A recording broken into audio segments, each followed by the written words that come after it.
이게 원래 아무도 없을 때 하다가 그냥 하려고 하니까 오히려 쪽팔리는데 자, 자 조회수보다 수익률을 중시하는 돈쌤입니다. 오늘 참 날짜가 안 좋은 것 같아요. 사실 수요일로 변경을 하고 오늘 했더니 오늘 당일이었잖아요.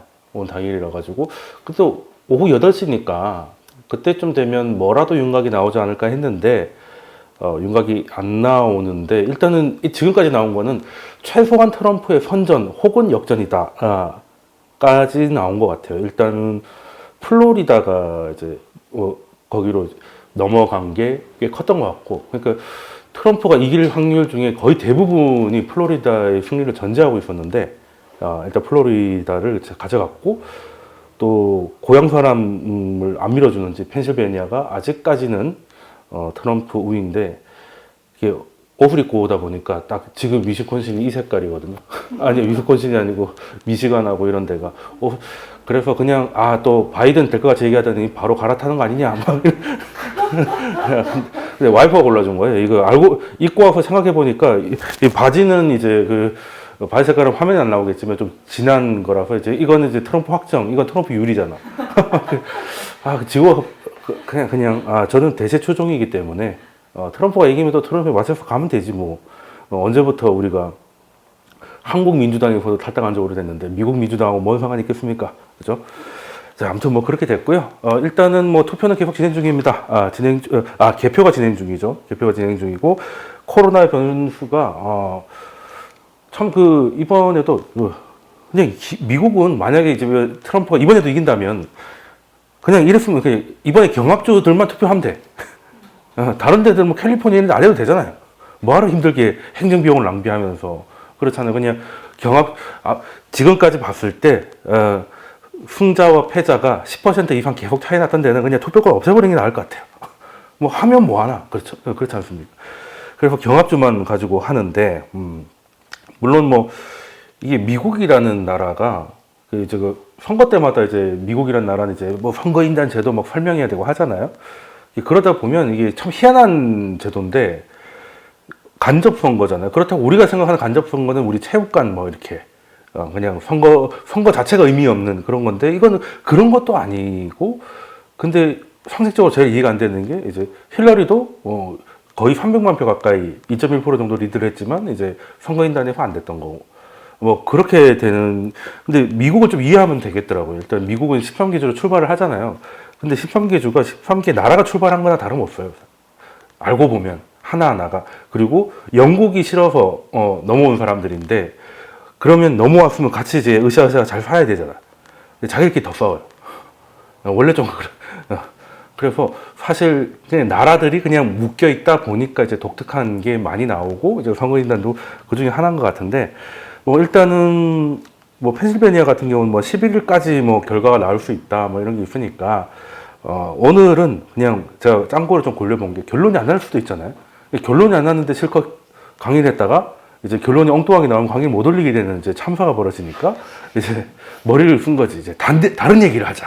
다른 얘기를 하자 했는데, 그래서 결과 나오면 뭐 브리핑이나 이런 것들이 많으니까 그건 그때 가서 보면 되는 것이고, 최근에 시장 이야기를 보면 특히 10월 들어서 재미가 없었어요. 특히 뭐 수학개미가 됐던, 수학개미는 이중고였지.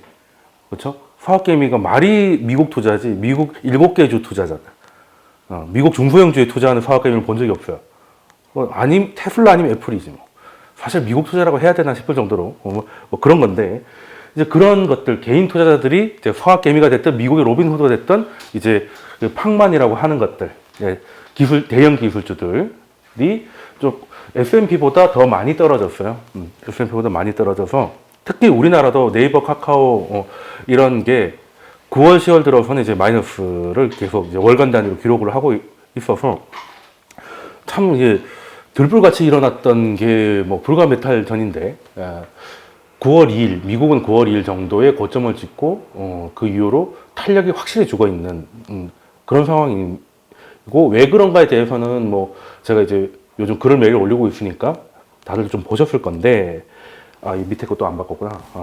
이게 남아있는 게 왠지 불안할 수도 있어요. 이게 힐러리 강의할 때 썼던 건데, 이게 남아있다는 거는 똑같은 일이 벌어질지도 모르겠다는 이게 계신가? 2.1% 리드를 하고 지는 건가? 아무튼 일단 뭐 보죠. 뭐 일단 보고 어찌됐든 이게 왜 이렇게 됐나? 그게 미국만 그런 게 아니고 한국도 마찬가지야. 네이버, 카카오, 뭐 소위 이제 미국에선 팡만이라고 그러고 한국에선 BBIG라고 했잖아요. BBIG인데 얘네들이 뭐 BBIG 뭔지 아시죠? 뭐 바이오, 배터리, 인터넷 게임인데 영 재미없었습니다. 영 재미없었고 그래서 그 재미없었다는 것도 이제 9월, 10월인 거고 이제 시장은 사실 동력을 잃었으니까 동력이 살아있을 때는 비싼 게 더 비싸지는 시장이잖아요. 5월부터 6월까지가 정말 개미들 특히 초보일수록 좋았어요. 그냥 유명한 거를 사면 잘 나간다고 사면 또 더 잘 나가니까 비싼 걸 사면 더 비싸지고 뭐 이런 시장이었기 때문에 오히려 쉬웠어요. 제 친구도 그냥 코로나 때문에 회사가 망했는데 별로 심각하지 않았어. 퇴직금도 한 1,000 얼마를 못 받고 있는 상황인데 별로 표정이 나쁘지 않더라고요. 알고 보니까 테슬라를 넣었던 거지. 그러니까 테슬라가 자기 퇴직금을 줬다 뭐 이런 생각을 하고 있던데 그래서 올해 말까지는 놀겠다 막 이러더니 와이프 모르는 돈을 가지고 이제 넣어가지고 돈 좀 벌었다는 거죠. 그래서 생활비를 주면 되니까 자기는 올해까지 놀 생각을 했는데 9월 1일부터 떨어지기 시작하더니 지난주에 취업을 했어요.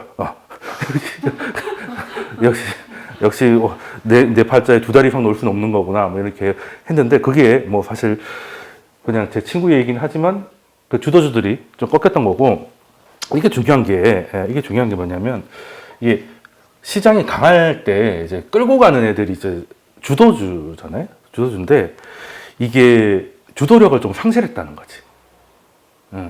그러니까 사실 이럴 때 조금 긴장을 타야 되는 건 잘 나가던 애들이 더 잘 나가는 건 이제 완전 이제 핫한 거고. 근데 주도주가 주도력을 좀 잃으면 보통 이제 결말이 2개가 됩니다.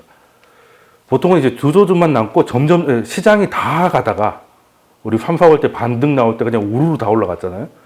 그러다가 어느 순간에 치고 나가기 시작한 게 이제 주도주인데 그때 뭐 스토리들이 입혀졌잖아요. 뭐 언택트니 뭐니 뭐 게임이니 해가지고 갔는데 그리고 모든 시장의 끝은 이제 끝에 만약에 불꽃이 확 이렇게 되는 거죠.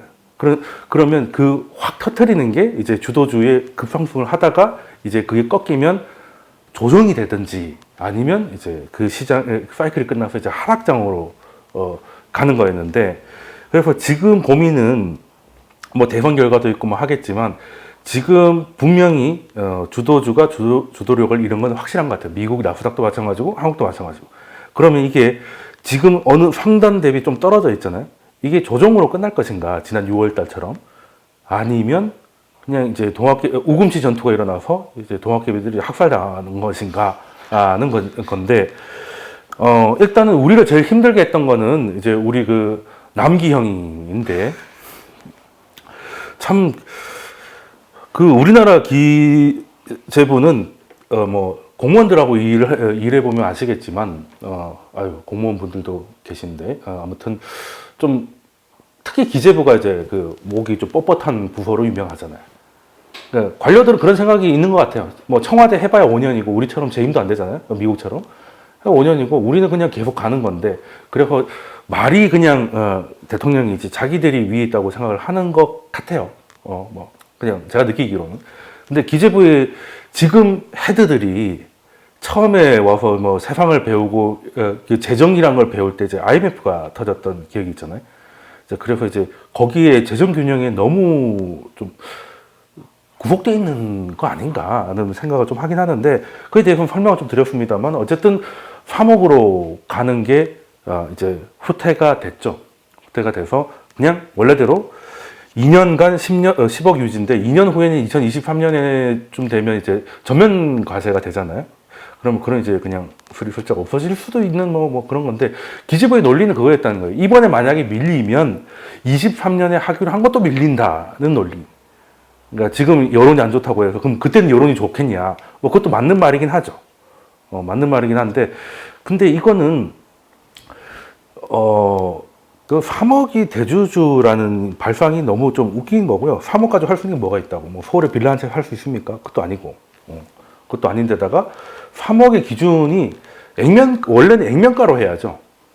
원래는 액면가로 하잖아요. 근데 시세로 하고 있는 건 우리나라가 유인하고 뭐 여러 가지 있었는데 다행히 뭐 여러 방송이나 이런 데서 열불을 많이 냈지만 결론적으로는 보궐선거 때문에 눈치 보기로 이게 그냥 민주당이 이제 그걸 했지 않습니까? 이제 안 내기로 했는데 그때 당시 문재인 그 대표가 이제 당규를 바꾸면서 그런 일이 있어가지고 보궐선거를 하게 되면 이제 공천을 하지 않겠다라고 했는데 그게 뭐 예를 들어 뭐 진주시, 문경시 이런 데면 뭐 그럴 수 있어요.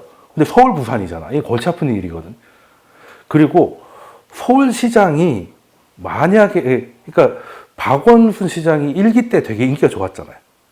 왜 인기가 좋았겠냐? 그 인기가 왜 나중에는 좀 많이 떨어졌을까? 대통령이 이명박이었으니까요. 그냥 가만히 있어도 왠지 잘해 보이는 느낌이 있잖아.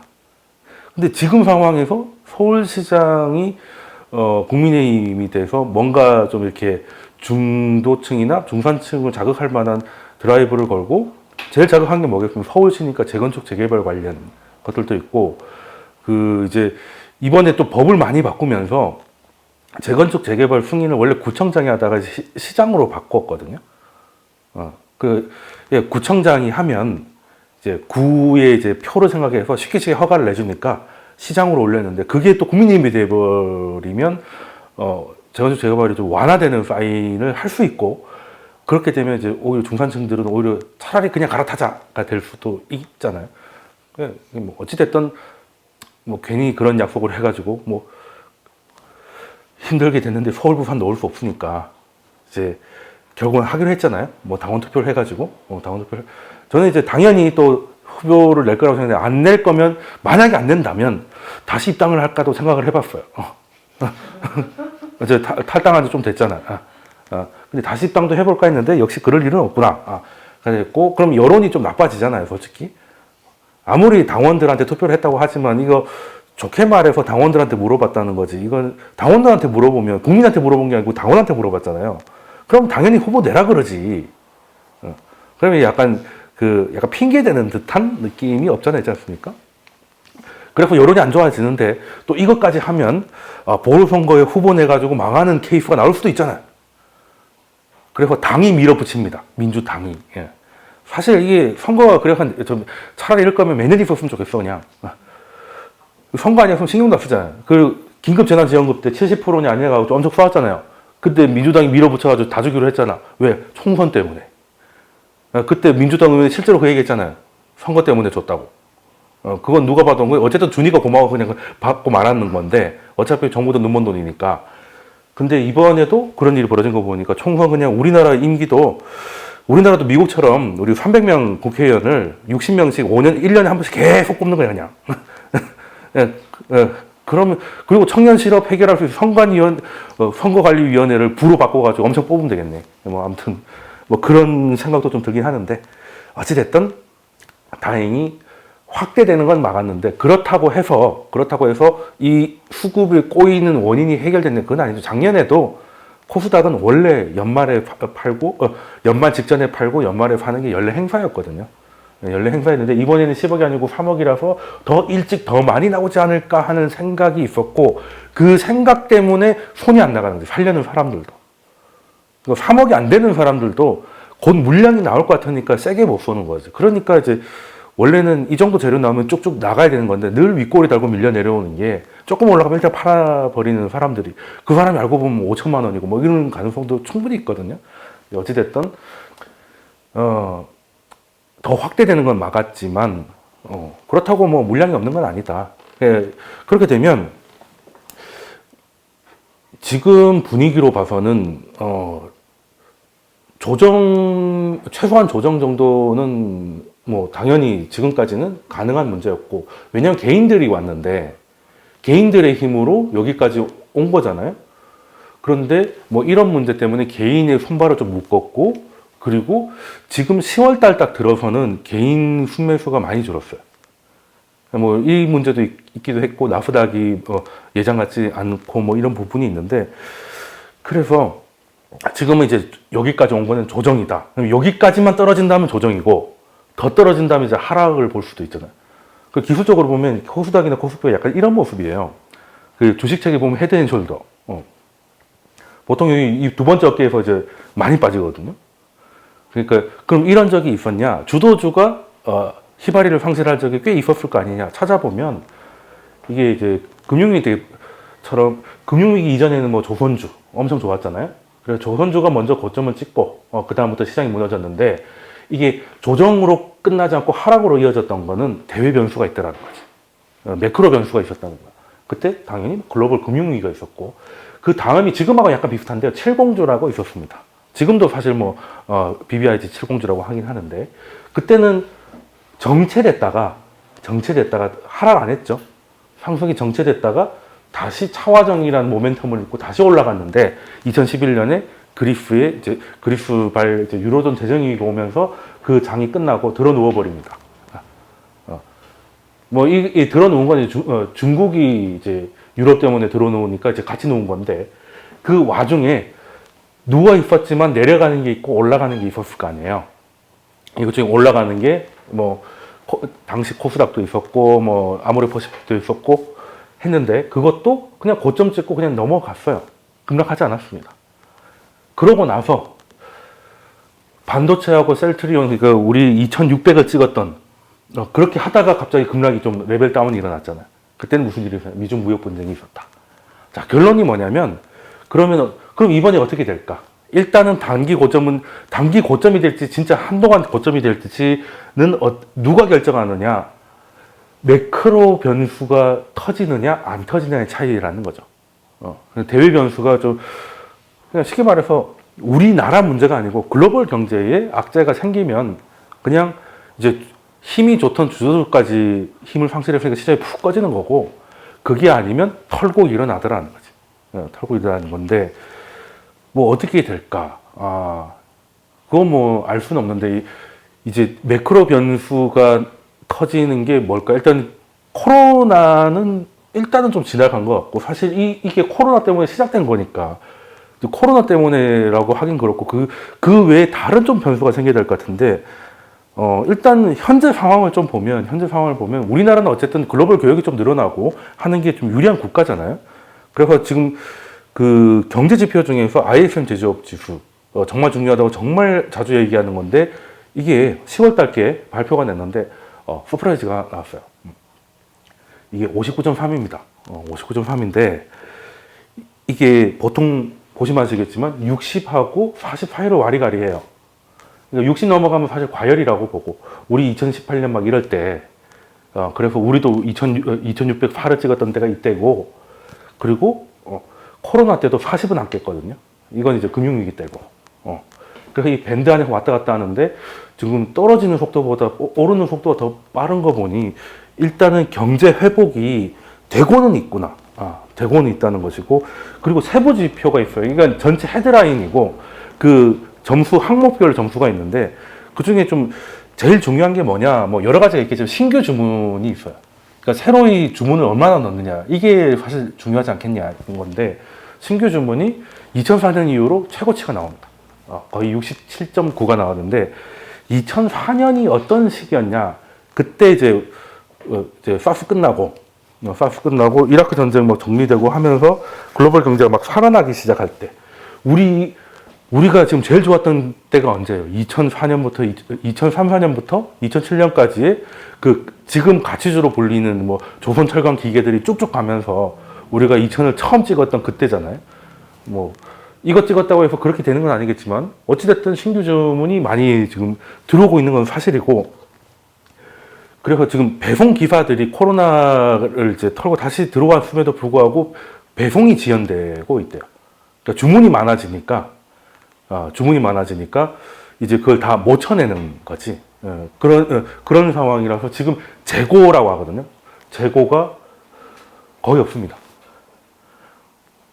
그러니까 생산도 많이 하는데 신규 주문은 근데 수요가 많아서 재고가 쌓일 틈이 아직은 없다.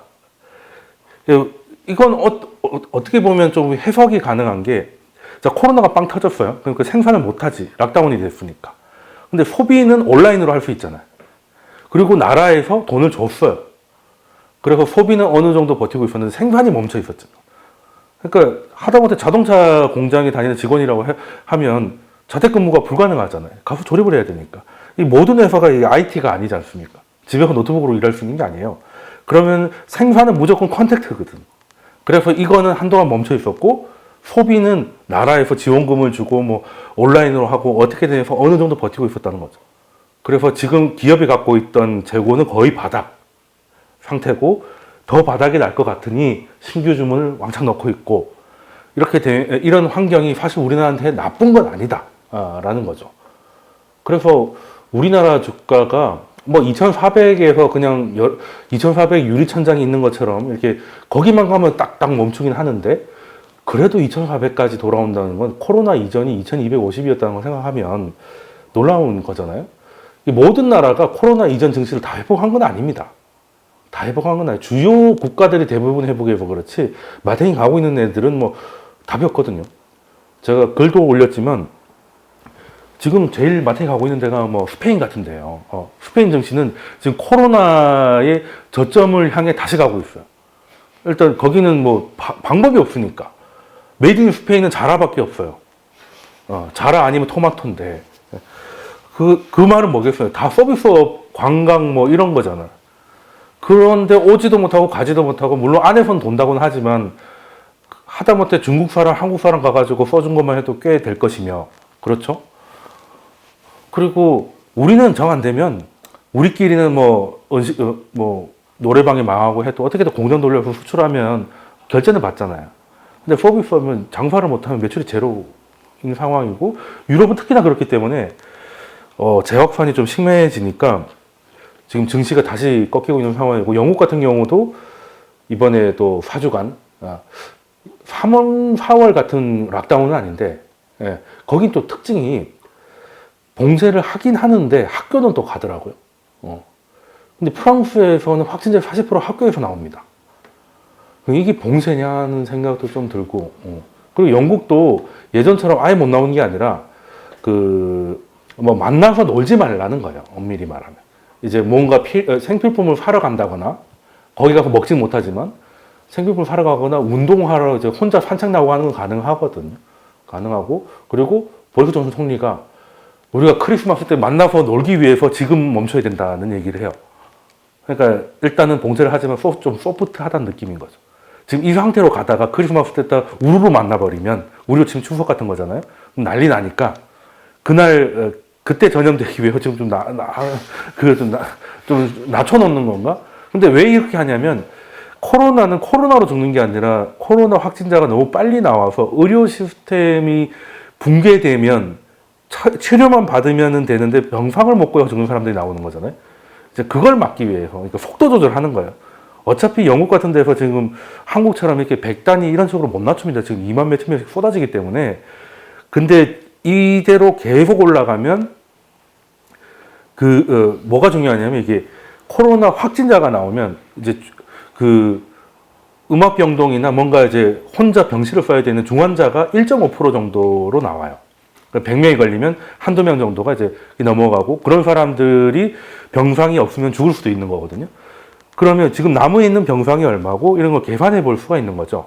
그래서 우리나라 서울 같은 경우는 서울만 딱 놓고 보면 이제 그런 병상이 한 180 몇 개인가 있다 그러고 경기도에 뭐 좀 있다 그러는데 그래서 서울 수도권 같은 경우는 하루에 400명이 넘어가면 이제 캐파를 넘어가는 거죠. 그래서 우리가 300명 넘었을 때 2.5단계를 했던 것도 그거 속도 줄이려고 했던 거거든요. 근데 이제 덴마크 같은 경우는 의료진의 10%가 지금 코로나 감염돼 있는데 그냥 출근을 하라고 하고 있대요. 안 할 수가 없으니까. 뭐 그런 유럽 상황은 좀 우리에 비하면 정말 좀 안 좋긴 하고 프랑스는 한 4만 명 넘게 나오잖아요. 프랑스 인구가 6,700만입니다. 영국도 마찬가지고. 우리로 환산하면 뭐 하루에 한 15,000명씩 쏟아진다는 얘기인데 쉽지 않은 건데요. 쉽지 않은 건데 일단 독일이 그나마 버티고 있다고는 하지만 그 안에서의 상대적인 개념이지. 그래서 좀 유럽은 조금 심각한 상황이라고 그러고 어떤 게 심각하냐면 이제 확진자 수가 보도되는데 정작 중요한 거는 몇 명 검사했을 때 확진율이 얼마냐를 보는 거거든. 그러니까 쉽게 말해서 누가 봐도 저 인간은 코로나야. 열이 펄펄 나고 계속 기침하고 있어요. 그리고 코로나 첫 번째 특징은 냄새를 못 맡는 거거든. 이제 그런 게 다 나오고 있어요. 그럼 그런 사람만 검사를 하면 확진자는 작겠지. 얘는 딱 봐도 확진자니까. 이해되십니까? 그러면 진짜 이걸 방역이 전염을 따라잡으려면 어떻게 해야 돼요?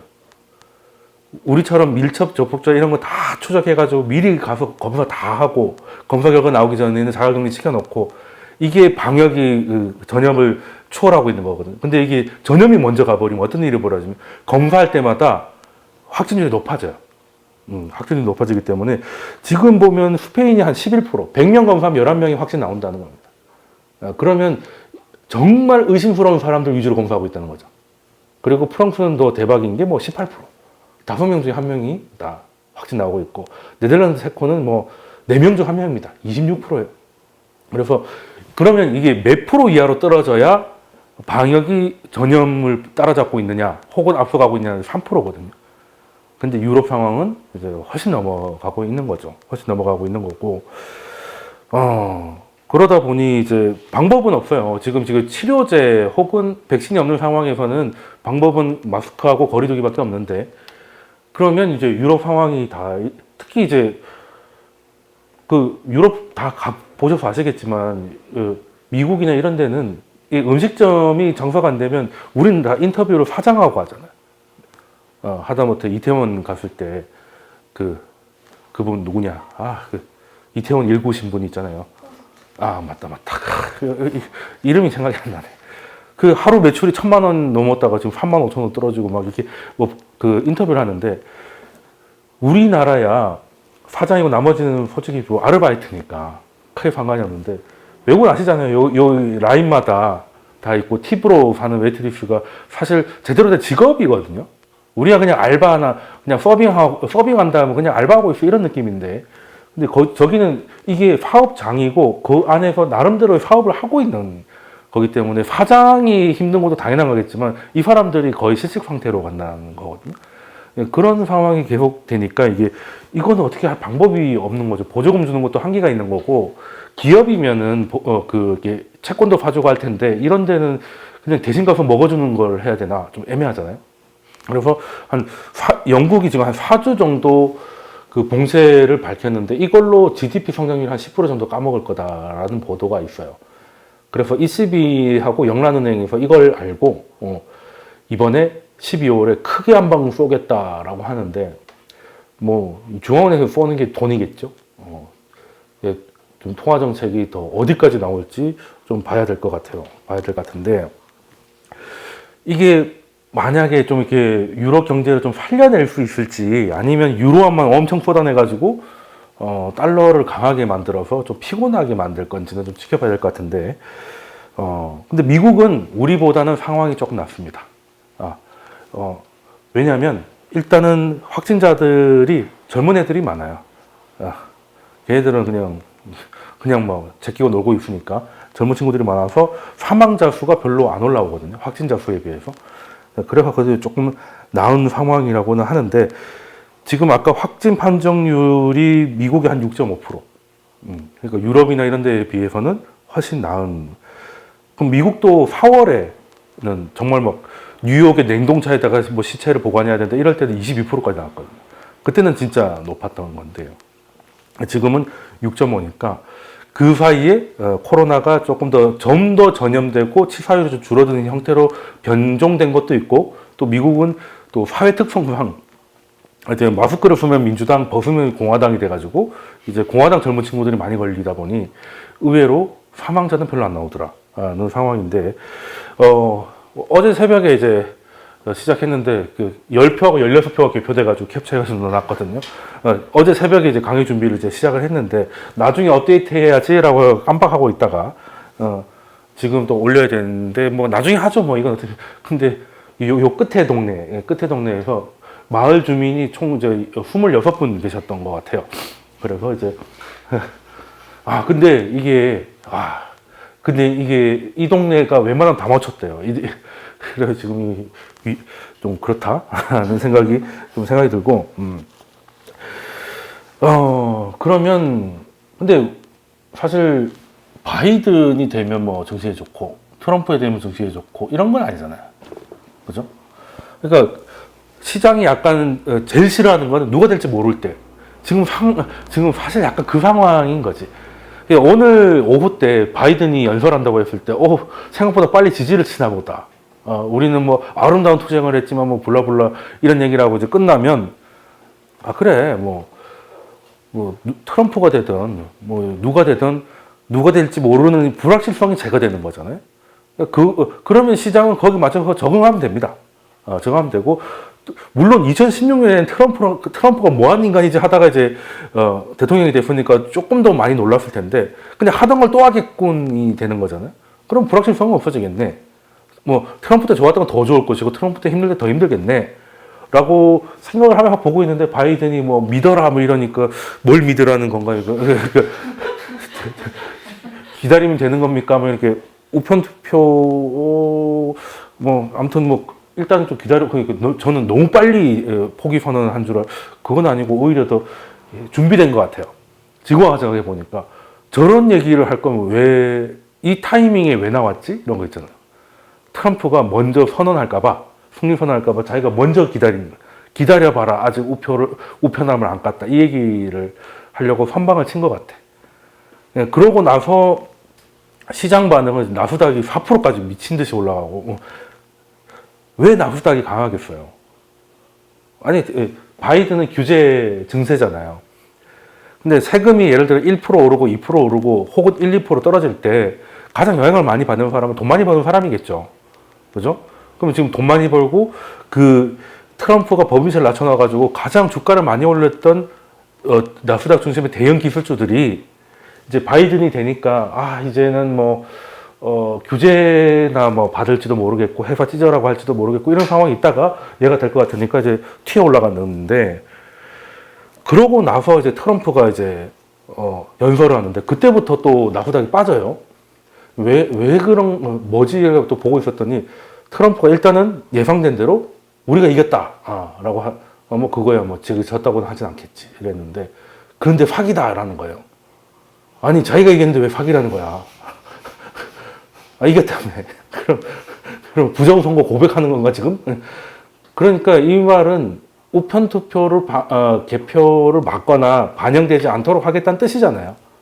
뜻이면 그러면 시장은 아니 우편 투표 까봐야 이대로 끝나는 거 또 힐러리 꼴 나는 건가 보다 했는데 뒤집으면 진짜 안 될 것 같으니까 그런 얘기를 하는 거야라고 하다가 지금은 좀 전에는 이제 자기가 이겼는데 연방 대법원으로 가겠다. 그러니까 정말 예상된 대로 하고 있네요.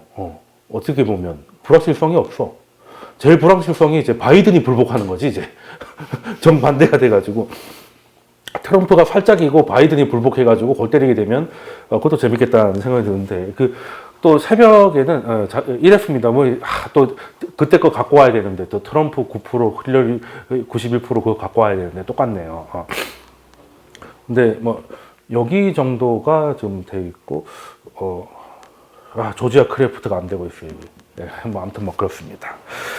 이거는 어차피 결과가 나올 거니까 그걸 좀 보고 이제는 이제 빅 이벤트가 이제 거의 끝나가니까 이제는 중요한 게 백신 개발하고 이제 승인 속도가 될 것이다. 그러니까 지금까지는 바이든 트레이딩이라고 해가지고 이제 그 경제가 정상화되고 재정 정책을 좀 빡세게 해서 수혜를 볼 만한 쪽으로 많이 좀 베팅이 많이 가 있었잖아요.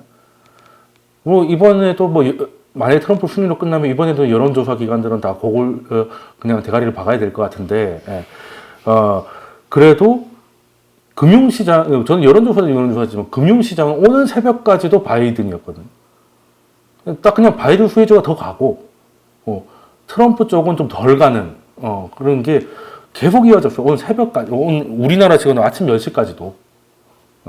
근데 이제 이 상황이 좀 뒤집어지면서 이제 그때보다 춤을 좀 추기 시작하고 금리가 좀 빠지기 시작했는데, 금융시장을 보면, 물론 금융시장은 누구누구한테 베팅하기보다는 이제 확률에 의해서 좀 움직이긴 했는데, 어찌됐건, 이번에는, 물론 트럼프를 또 맞추는 사람도 있겠죠. 근데 우리가 트럼프에 베팅을 하는 건 아니니까, 돈을 버는 건 아니니까, 그런, 어떻게 보면 만약에 이게 돈을 버는 거였다면 좀 리스키한 선택일 수도 있는 거죠. 본질을 보는 걸 수도 있겠지만 이제 그런 게 계속될 거라고는 볼 수는 없으니까 어쨌든 시장은 좀 그랬는데 또 빠르게 또 적응이 돼가는 듯한 모습이기는 해요.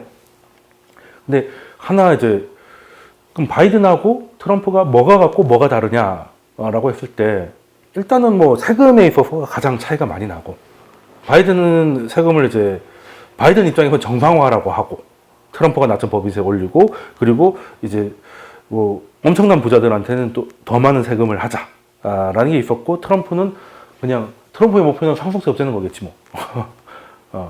아무튼 감세고 그리고 공통분모는 뭐냐? 재정 정책이죠. 그러니까 트럼프가 제가 예전 강의도 몇 번 얘기했는데 워낙 좌충우돌을 해가지고 아무 말이나 막 던지는 것 같은데 물론 트위터에 아무 말을 막 던지죠. 오늘도 개표 나오고 1000마디 던졌는데 그 트위터가 블락을 했잖아요. 그 트위터는 참 대단하다는 생각이 듭니다. 일단 또 대통령이 될지도 모르는 사람이고 자기 고객 중에 제일 유명한 사람이 트럼프인데 한마디 했다고 그냥 가림 처리를 해버리더라고요. 그게 뭐냐면 이제 오늘 뭐 큰 승리를 선언할 것이다 이거 했는데 혼란을 줄지 모른다고 싹 지워버렸더라고. 아무튼 참 트위터도 대단하다 뭐 이런 생각이 드는데 일단 공약이 있어서는 공약은 트럼프가 의외로 일관성을 갖고 있어요. 트럼프의 대표적인 공약이 일단 첫 번째 감세, 두 번째 중국 때리기, 세 번째가 인프라 투자였거든요. 그런데 감세했죠.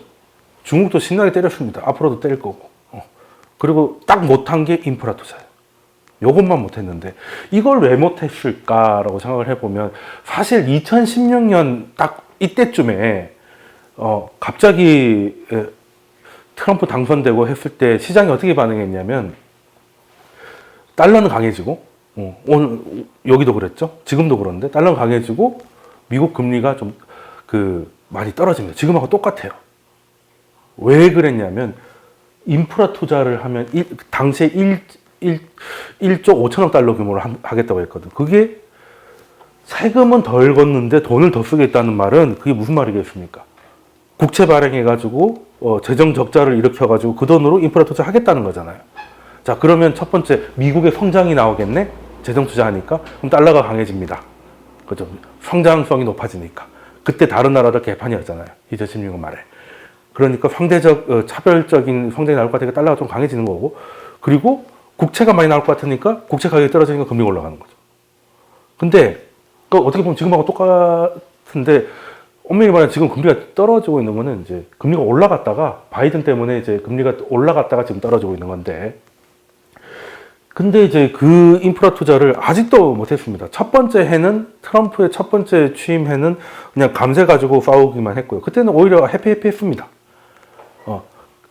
중국 때리는 거는 뭐 이렇게까지 때릴 줄 몰랐으니까 할 수 있겠어 뭐 그런 마음이 있었고 그때는 이제 법인세를 낮춰준다는 건 거기 옳고 그름을 떠나서 시장엔 좋은 거거든요. 제일 확실한 거잖아요. 그죠? 세금 깎아주는 게. 그게 안 되면 본전이고 되면 땡큐인 상황에서 이제 증시를 좀 자극하게 됐고 그래서 1년 동안은 그걸 했고 2, 3년 차에는 중국을 때렸죠. 중국을 때리고 이제 인프라 투자를 해가지고 경제를 끌어올려 놓은 상태에서 깔끔하게 재선 가는 게 목표였는데 이게 코로나 때문에 안 된 건지 아니면 공화당이라서 안 된 건지가 이제 좀 궁금하다는 거예요. 그러니까 오늘 트럼프가 얘기했을 때 승리선언을 했는데 공화당은 왜 승리선언을 하지 않느냐고 좀 짜증을 냈거든요. 그러니까 트럼프는 내가 이겼다라고 하는데 공화당은 잠깐만 좀 기다려보지. 약간 이런 분위기라는 거예요. 그러니까 지금 공화당의 주류가 트럼프에 대해서 전폭적 지원을 하지 않는 것 같다는 생각이 좀 들어요. 그게 왜 그러냐면 공화당은 일단은 보수고 작은 정부잖아요. 작은 정부라고 하면 재정 정책에 적극적이겠습니까? 소극적이에요. 작은 정부니까 정부는 아무것도 안 하는 그냥 치안만 보는 뭐 이런 쪽으로 그러니까 세금도 국가가 공권력으로 하는 거잖아요. 그러니까 세금도 줄이고 정부 지출도 줄이는.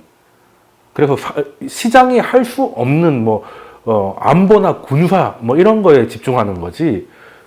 그러면 트럼프가 얘기하는 인프라 투자는 공화당하고 결이 안 맞죠. 결이 안 맞습니다.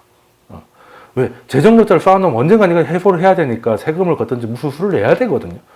그래서 지금 공화당 주류가 트럼프를 전격적으로 밀고 있지 않는 거라는 의심을 하게 된 것도 이번에 재정 부양책 합의도 공화당은 발 빼고 있었어요. 그러니까 백악관하고 펠로시하고 막 문호신하고 맨날 물어뜯고 싸우지 공화당은 뭐 할 거면 하고 말 건 말고 이런 분위기였어요. 약간 발을 뺐습니다.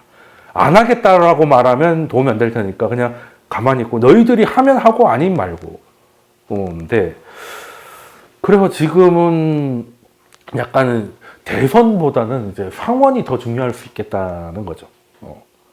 인프라 투자를 해야 되는데 지금 미국은 어쨌든 재정 지출이 분명 필요한데 문제는 이거를 공화당이 태클을 걸면 좀 애매하지 않나? 근데 바이든이 되고 블루 웨이브가 되면 뭐 민주당은 원래 큰 정부를 좋아하니까 그냥 싸그리 갈 것 같다고 해서 이제 금리도 많이 올라가고 했잖아요. 그런데 근데 트럼프는 재밌게 공화당이지만 자기 인기에 도움이 되는 건 다 하기 때문에 트럼프는 원래 자기 공약이었어요. 그리고 못했기 때문에 앞으로도 할 것이고, 그리고 미국은 사실 좀 해야 됩니다. 너무 오래됐어요. 그런데 이제 상원이나 의회에서 태클 나오면 좀 피곤하겠다라는 건데, 그래도 조금 행복 회로를 좀 돌리자면은 오바마가 8년을 하면서 수건 사업이 오바마 케어였거든요. 뭐 나중에 이제 트럼프가 그걸 다 걸레로 만들어 놨지만 트럼프가 제일 먼저 되자마자 걸레로 만든 게 이제 오바마 케어였잖아요.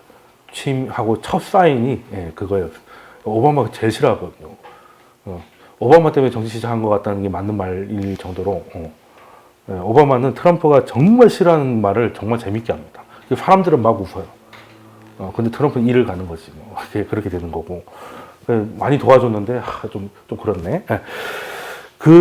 그런 상황인데, 어쨌든, 트럼프도 인프라 투자는 하게 될 건데, 오바마 케어도 결국에는 그러면 민주당 때, 오바마가 8년 동안 대통령을 할 때, 의회가 다 민주당이었어가지고, 그걸 그냥 오바마 케어 통과시켰냐? 그건 아니거든요. 재선이 되고 나니까 공화당 상원들도 그렇게 좀 국민들이 이걸 원하면 어느 정도는 해줄 수 있다라고 전향적으로 조금 이렇게 좀 통과시켜 줍니다. 공화당 내에서도 약간 마인드가 다른 사람들이 있을 거니까 그 일부 마인드가 민주당하고 합치면 이제 돌아갈 수 있어가지고 사실 오바마는 처음 때만 뭐 약간 블루웨이브였지 계속 의회하고는 안 좋았거든요. 공화당이 주류였고. 최근에 하원을 중간선거로 민주가 계속 공화였습니다. 계속 공화였어요. 그런데도 미국의 상원들은 트럼프 같지는 않더라라는 거예요. 만약에 지금 코로나 때문에 이게 되게 심각하고 그냥 민주당이 싫어서 이걸 안 하면 그냥 다 죽는 거라면 뭐 통과는 시켜줄 거고 가능하다고 보는 게 마지막 합의가 안 됐던 게 4천억 달러 가지고 싸웠습니다. 펠로시하고 문우신이 했던 게 마지막에 뻔했던 게 딱 4천억 달러 차이였어요. 그것 때문에 합의가 안 됐다고 보기에는 어려운 것 같아요. 그러니까 펠로시 입장에서는 4천억 달러 더 쏘면 대선 전에 통과시켜 줄게. 아님 말고. 왜? 우리가 현재 유리하니까. 괜히 합의해줘가지고 너한테 이게 드라이브를 걸 건 없으니까. 그리고 백악관 입장에서도 차라리 민주당이 돼가지고 더 크게 하는 것보다 블루웨이브가 확 돼버려가지고 크게 하는 것보다 우리 수준에서 좀 적당히 하는 게 맞지 않을까 해서 어느 정도 맞춘 게 4천억 달러였거든요. 그래서 이건 정치적 개선에 의해서 안 됐던 거지 아마 통과가 안 되진 않을 것이다. 이거는 거의 상식이거든요. 그러면 코로나 너무 미국을 아름답게 보는 거 아니냐라고 할 수 있는데 코로나 확산 터질 때 비상사태 선언하고 바로바로 했잖아요. 미국은 급하면 합니다. 근데 지금 안 급하고 대선이 앞에 있어가지고 좀 개겼던 것 뿐이지. 그래서 결론은 어떻게 되냐. 누가 대통령이 됐든 간에 서로의 차이점이었던 세금 문제는 이제 논의가 되겠지만 공통 분모였던 재정 정책은 간다는 건데 이제는 근데 그 규모가 지금 미국 경제와 세계 경제가 빠져있는 디플레이션을 건져낼 만한 충분한 규모이냐 아니면 찔끔하느냐의 차이라는 거예요. 그래서 지금 다른 거는 여론조사들은 박살나야겠지만 이제 그냥 이게 시나리오 별이거든요. 뭐 바이든이 당선되고 뭐 상원은 뭐가 되고 뭐 근데 결론은 다 한 방향이죠. 규모의 차이라는 겁니다. 규모의 차이라는 거고 그러면 또 이제 내년쯤 되면 재정정책이 통과되고 막 그때부터 막 하면 이제 그 비관론이 우려가 나올 수 있겠죠. 이게 무슨 우려가 나오겠느냐? 정부 부채가 너무 많다. 그렇죠. 레이 달리오도 그 얘기했잖아요. 정부 부채뿐만 아니라 부채가 너무 많아가지고 위기가 온다. 그 얘기 하잖아요. 우리가 상식적으로 생각해도 빚이 많으면 당연히 위기가 올 것 같잖아요. 그죠? 약간 여담인데, 제가 이제 이게 고객들하고 상담을 해보고 이렇게 하다 보면, 저 고객들도 이제 그 자산 규모가 사이즈가 많이 다르잖아요. 그래서 어떤 게 뭐 부자의 차이점 뭐 이런 것들 생각을 해보면 부자라서 특별할 건 없습니다.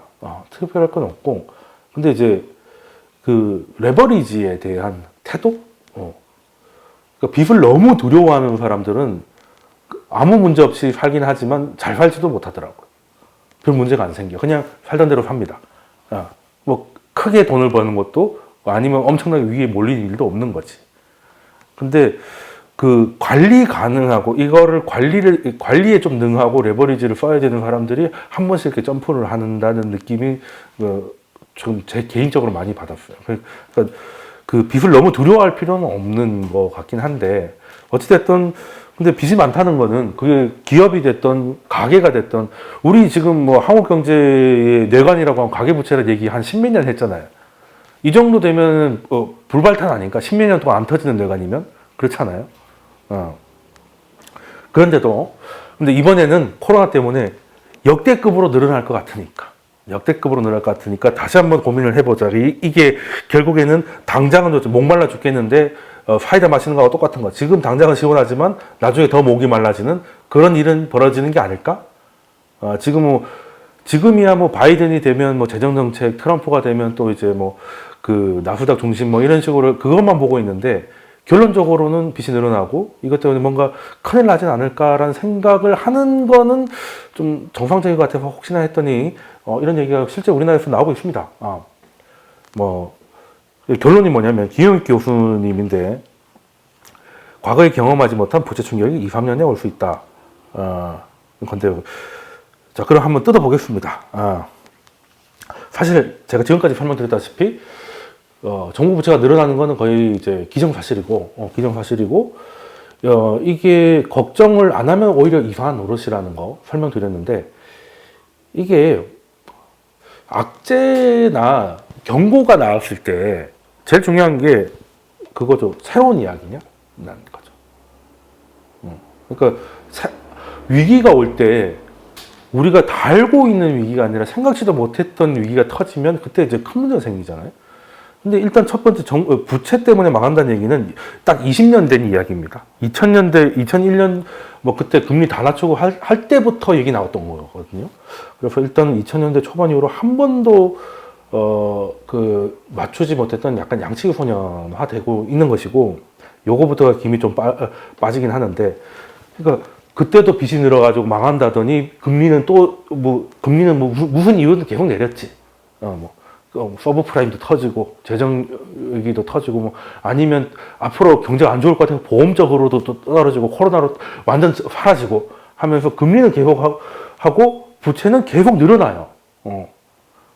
이 논리라면 지금 우리는 내일 당장 다 망해야 되는 거 아닙니까? 20년 동안 계속 늘기만 했는데 좋다. 그래도 한번 보자는 건데 사실 이 교수님도 알고 계실 거예요.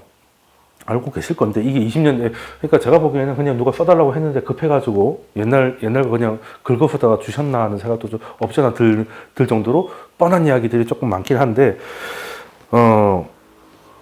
이게 그래도 한번 보면 뭐 혹시라도 물가가 좀 많이 오르고 그래서 금리가 오르고 해서 그게 나스닥이나 한국 코스닥이나 뭐 이렇게 자산 시장을 붕괴시키고 부동산 붕괴시키고 하면서 금융위기가 유발되는 상황이 아예 불가능할까? 뭐 그렇지는 않을 거니까 내용을 한번 보겠습니다. 보면 자, 세 가지 근거를 대시더라고요. 첫 번째, 물가 상승에 따른 금리 인상. 자, 물론 빚이 많아졌는데 더 무서운 거는 원금보다 뭐가 문제? 이자가 무서운 거죠. 그래서 물가가 올라가서 금리가 올라가면 원금은 바로 안 갚는다 하더라도 매달 갚아야 되는 이자가 늘어나니까 이제 파산한다는 건데, 지금은 물가를 높이기 위해서 난리가 난 거죠. 사실 엄밀히 말하면. 조금 이따 연준에 대한 이야기도 하겠지만, 물가를 높이기 위해서 난리가 난 건데, 물가 때문에 이건 조금 옛날 얘기 아닌가 라는 생각이 들고, 두 번째 한번 보죠. 세계 수요가 충분히 회복되기 전에 기업 구조조정이 먼저 진행될 수 있다는 거거든요. 기업 구조조정이라 하면 이제 쉽게 말해서 그 좀비 기업 있잖아요. 숨만 쉬고 있는.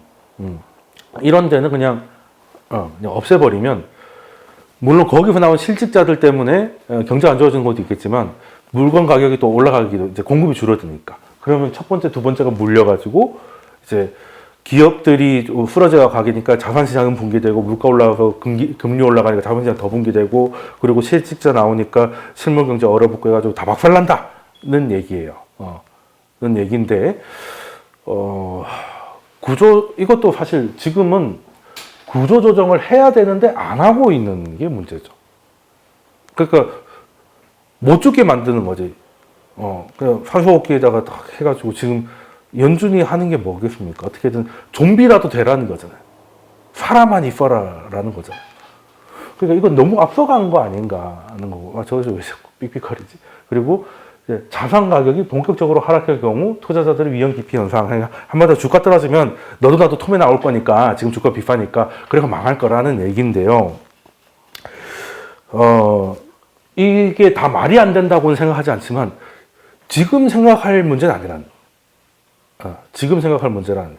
왜냐하면 이 세 가지, 특히 위에 거 두 개는 연준이 오히려 하고 싶어 하는 거예요. 나중에 정말 좋아져서 구조조정도 할 수 있는 상황이 되고, 그러려면 물가 상승이 어느 정도 좀 나와야 되고, 뭐, 블라블라인데, 이게 지금 금리가 올라간 거, 오늘은 좀 트럼프 당선 가능성 때문에 좀 빠지긴 했지만, 올라간 거는 물가 상승 때문에 금리가 올라간 게 아니고, 원래대로라면 이제 물가 상승, 성장률이 높아질 것 같아서, 이제 그 장기금리가 올라가는 건데, 지금은 바이든이 돼서 국채 발행이 증가할 것 같으니까 그냥 수급에 의해서 금리가 올라가는 거거든요. 이게 물가 상승이 아닙니다. 물가 상승이 아니고, 그리고 지금은 전 세계가 하다못해 뭐 트럼프부터 시작해가지고 다 바이든은 좀 더 공격적이었고, 공격적인 재정 확장을 공약으로 하고 있고, 그 정권이 바뀌지 않더라도 다 그걸 하고 있기 때문에 지금은 디플레이션, 그러니까 물가 상승이 아니라 물가가 안 오를까봐 어떻게든 해야 되는 것 쪽으로 가고 있는 거고, 그 규모가 미국 경제나 세계 경제가 빠져있는 디플레이션에서 건져낼 만큼 충분한 규모이냐가 걱정이라고 제가 앞서 말씀드렸잖아요. 그리고 재정정책이 지금처럼 시작을 이끌고 간 거는 1930년 그때 뭐 1, 2차 세계대전 그때쯤 이후로는 처음이에요. 그 이후로는 대부분 통화정책이었습니다. 대부분 통화정책이었어가지고, 재정정책 쓴다고 해서 물가 상승이 올라가가지고 그 금리를 막 올려서 망하고 이런 적은 아직까지는 뭐 보고되지 않았다는 거고, 지금 반대를 사실 이걸 하고 싶어서 하는 거다. 하고 싶어서 하는 거다라고 봐야 될 것 같고, 그리고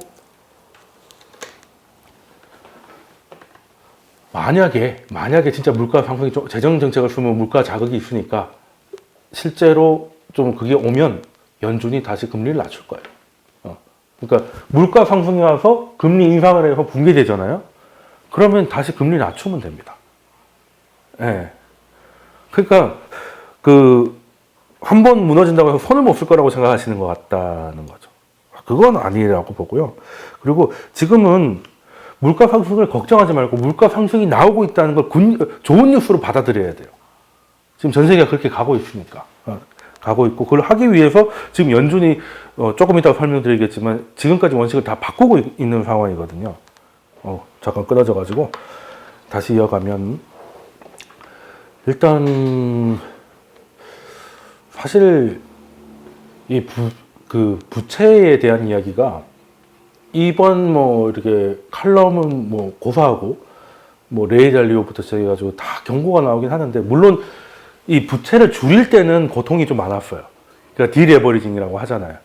그게 또 중국도 예전에는 금융위기가 빵 터져가지고 뭔가 미국에 뭔가 팔기가 힘들어졌을 때 돈질을 엄청 해가지고 이제 그 안에서 돌렸다가 이게 이제 거품이 너무 심하니까 거품이 심하다는 게 뭐 이게 그러니까 국영 기업들이 다 그냥 좀비 되는 거죠.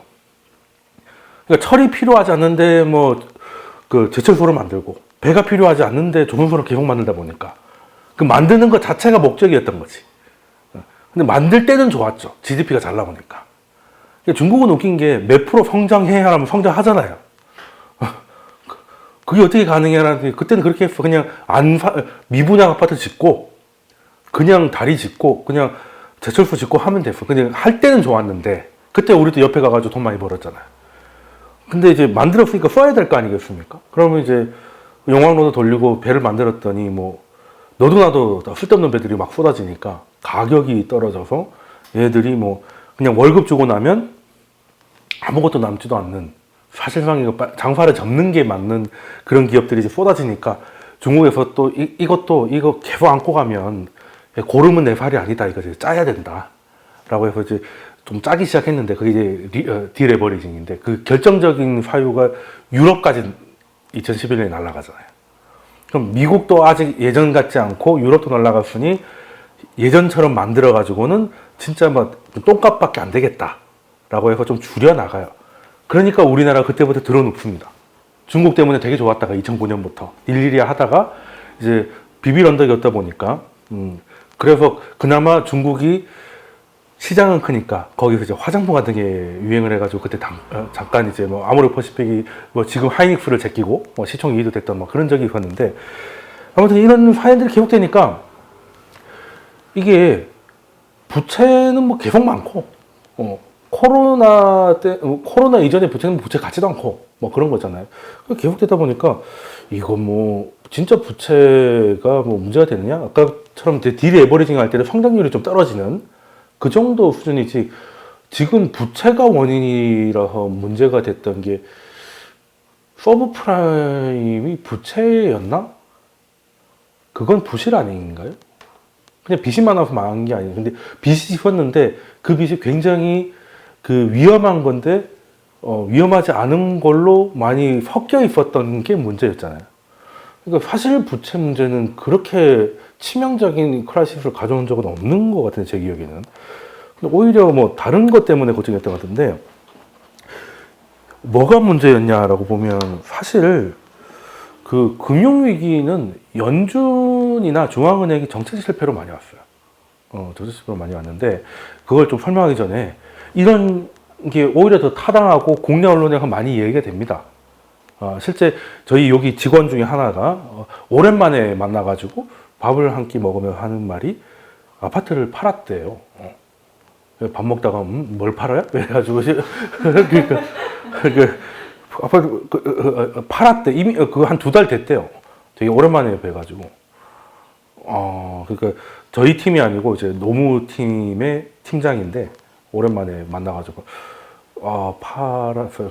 왜 팔았냐라고 물어보니까 아파트 가격 거품이 너무 많아가지고 곧 떨어질 것 같아서 낼름 팔았대요.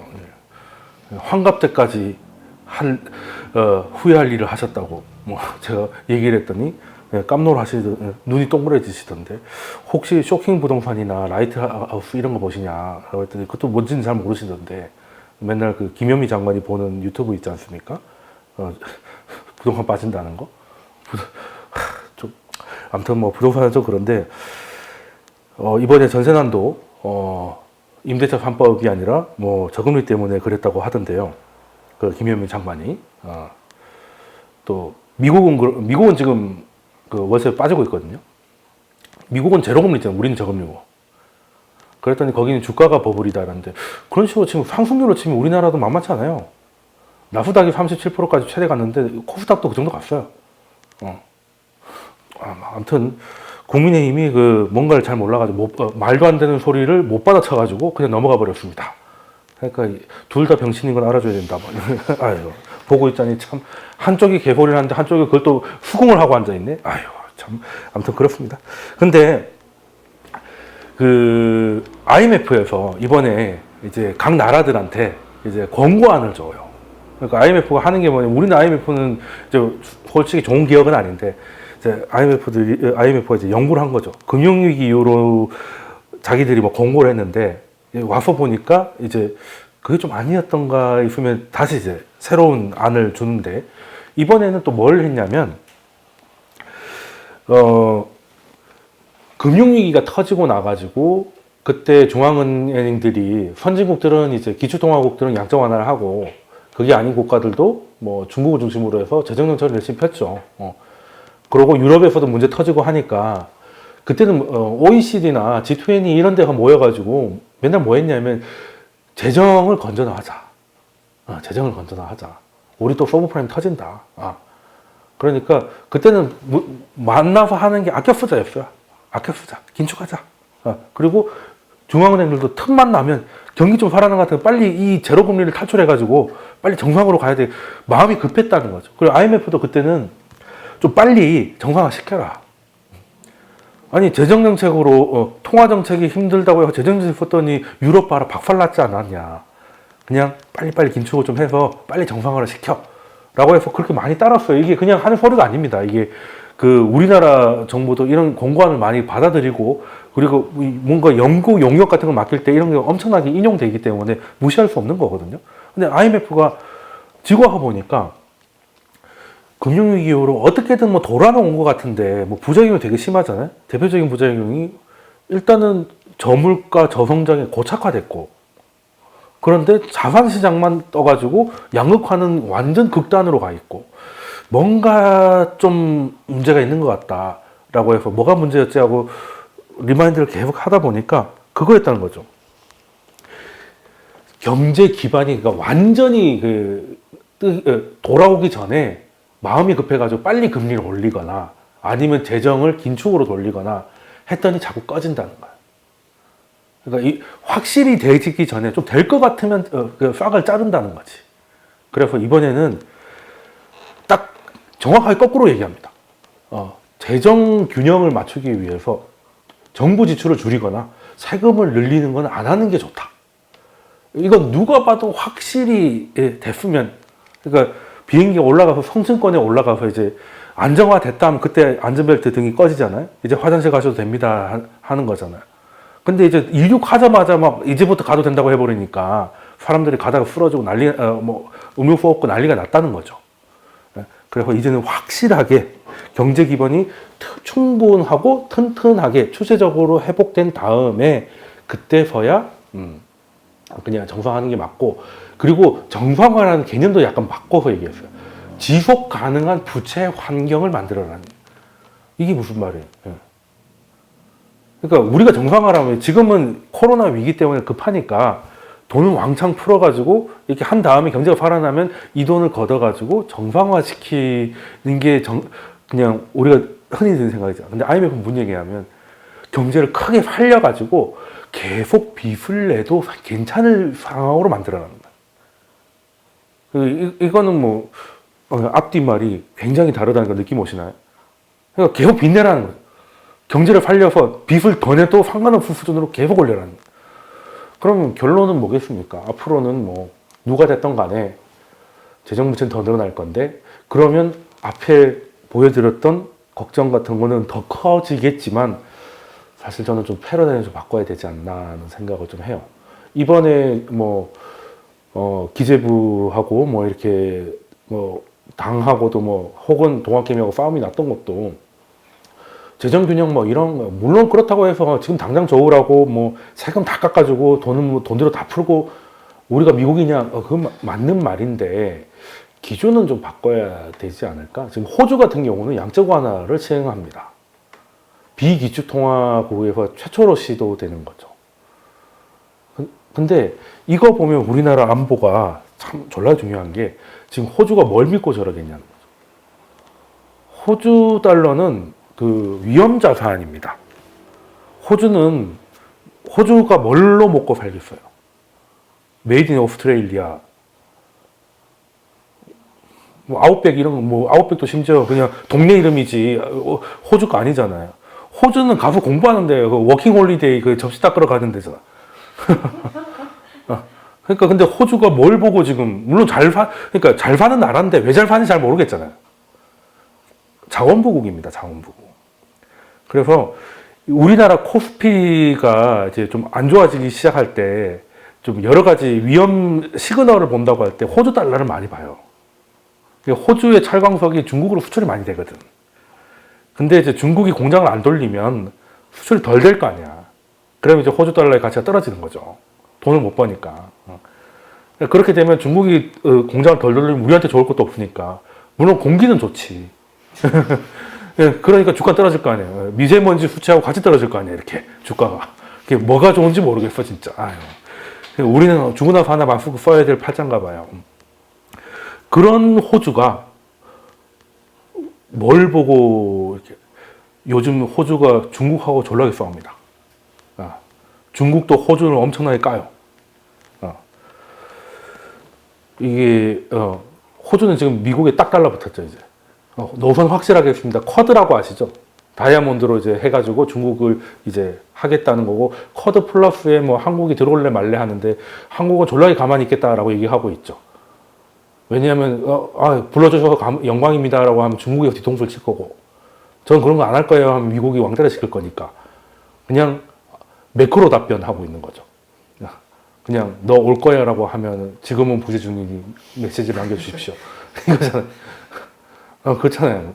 그래서 지금 그 국무장관이 한국은 안 오고 한국 주변만 빙 돌면서 사람 놀리는 것도 아니고, 원래 일본 갔다가 한국 갔다가 이렇게 하려고 했는데 한국은 뭐 그 트럼프가 뭐 코로나에 걸렸대가지고 빨리 가야 된다고 해서 그때 뺐는데, 알고 보니까 또 뭐 태국도 가고 다른 데는 다 가요.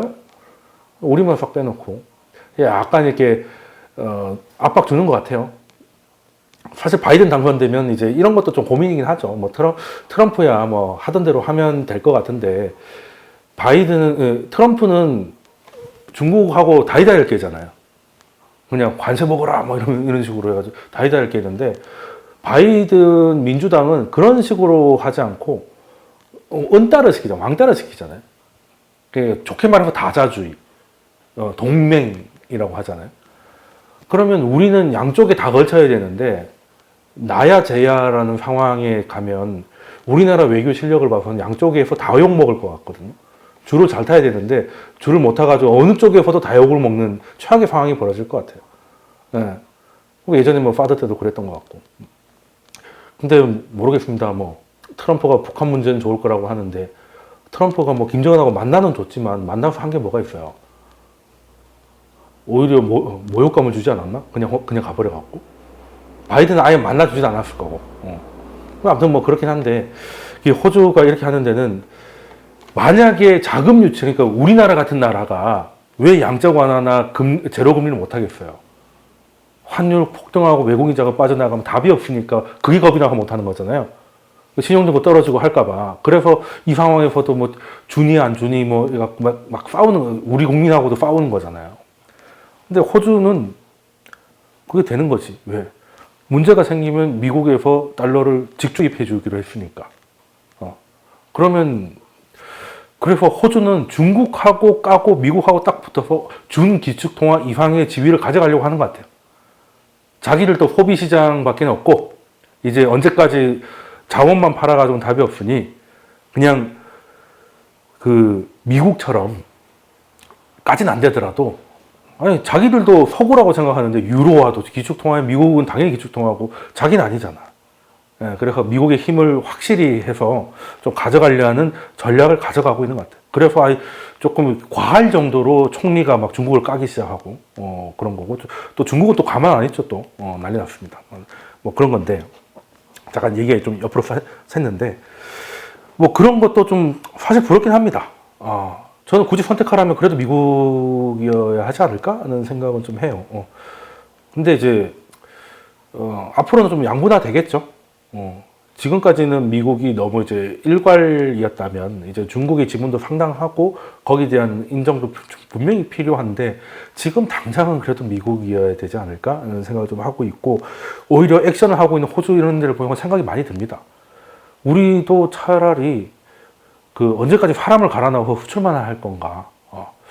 뭐 어느 정도 지금 원화하고 그 한국 채권은 약간 선진국 취급을 받고 있잖아요. 지금 세계에서 제일 부강한 나라가 어디냐? 터키거든요. 터키 리라는 최근 한 7, 8년 동안에 환율이 7배가 뛰었습니다.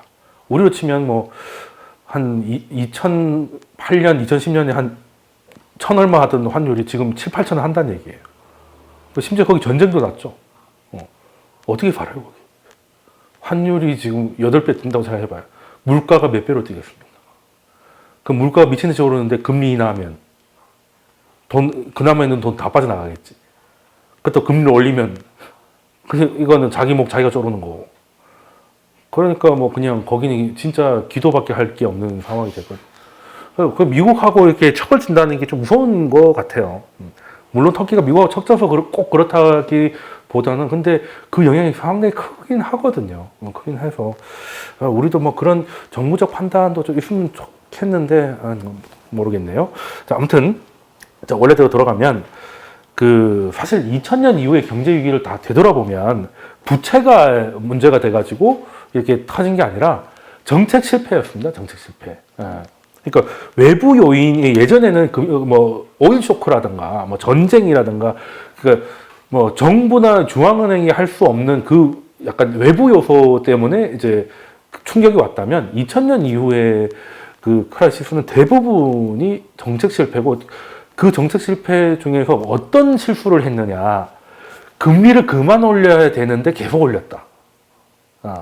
그게 서브프라임도 물론 뭐 논쟁의 여지가 있겠지만 그때 금리를 계속 올렸잖아요. 그거보다 좀 일찍 중단했어야 됐다고 저는 좀 봐요. 물론 그때 금리를 올려야 되는 당위성은 엄청났는데 사실 시장이 골마 들어가고 있었고 나중에 그렇게 긴급하게 낮출 거면 처음부터 조금 하는 것도 물론 금리를 인상하지 않았다면 더 큰 불이 났을 수도 있을 텐데 뭐 그런 부분도 있었고 더 큰 실수가 뭐냐면 계속 올리다가 멈추는 걸 못한 것도 있지만 아직은 올리면 안 되는데 올렸던 게 또 실수예요. 그게 요즘의 최고의 문제는 이건 것 같아요. 그러니까 아직 경제는 겨우 숨통이 트인 거지 금리 인상을 소화해낼 정도가 아닌데 인상을 시작했던 거고 그게 또 미국하고 글로벌하고의 차원이 다른 거예요. 그러니까 미국이 양적 완화하고 그리고 2011년에 재정위기 터지면서 미국의 재정에 대해서도 브레이크를 걸었잖아요. 그때 이제 신용등급 강림 사건이 있었잖아요. 2011년 8월 5일 날. 그래서 미국도 재정을 쓰는데 멈칫하기 시작하는 거고 중앙은행이 독박을 쓰게 됩니다. 경기 부양에 대해서. 독박 요구를 시작하는데 그래서 3차 양적 완화는 그냥 언제까지 뭐 조건 될 때까지 무기한으로 가가지고 1, 2차하고 성격이 완전 다르게 가거든요. 근데 사실 그때만 하더라도 미국은 금리를 올리고 싶어 했던 시절이었어요. 근데 이제 정부가 발을 빼고 하니까 그냥 어쩔 수 없이 나간 게 있었고 그리고 2015년 정도 됐을 때는 이제는 좀 올려도 되지 않을까라고 했는데 전 세계 시장은 전혀 준비가 안 돼 있었던 거죠. 그래서 그때 이제 뭐 텐트럼이 일어난 거예요.